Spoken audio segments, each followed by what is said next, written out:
নরসিংদীর স্বতন্ত্র সংসদ সদস্য হয়েও একসময় কামরুল আশরাফ খান পটন ছিলেন আলোচিত। ৫৮১ কোটি ৫৮ লাখ টাকার ইউরিয়া সার আত্মসাতের অভিযোগে দুদকের মামলায় কারাগারেও ছিলেন তিনি। সরকারি সার ছাড়াও নরসিংদীর এলাকার নদীর তীর অন্যের জমিজমা দখলের অভিযোগও পাওয়া যায় তার নামে। আলোচিত সাবেক এমপি কামরুল আশরাফ খান এবার হত্যা মামলায় গ্রেপ্তার হয়ে এলেন আদালতে। যুবদল নেতা শামীম হত্যা মামলায় তাকে ঢাকার আদালতে তুলে ১০ দিনের রিমান্ড চায় পুলিশ। পরে আসামি ও রাষ্ট্রপক্ষের শুনানি শেষে তাকে ৩ দিনের রিমান্ড মঞ্জুর করেছেন আদালত। তাকে আরও জিজ্ঞাসাবাদ করার জন্য তদন্তকারী কর্মকর্তা ১০ দিনের পুলিশ রিমান্ড প্রার্থনা করেন এবং তাদের পক্ষে তাদের আইনজীবীরা ছিল। আইনজীবীরা রিমান্ড বাতিলপূর্বক জামিনে প্রার্থনা করেন। বিজ্ঞ আদালত উভয়ের দীর্ঘ শুনানির পর তার বিরুদ্ধে ৩ দিনের রিমান্ড মঞ্জুর করে তদন্তকারী কর্মকর্তার হেফাজতে তাকে জিজ্ঞাসাবাদ করার জন্য প্রদান করেন।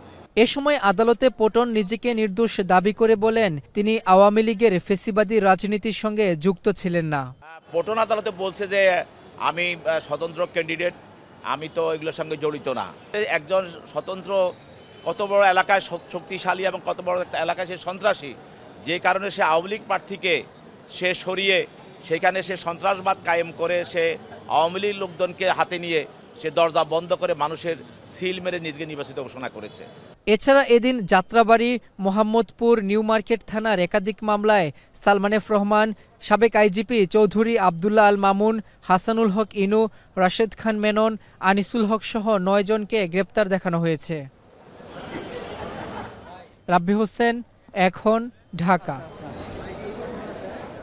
শিয়া বাটার ও ভিটামিন ই সমৃদ্ধ lily glam beauty soap. Lily, always beautiful.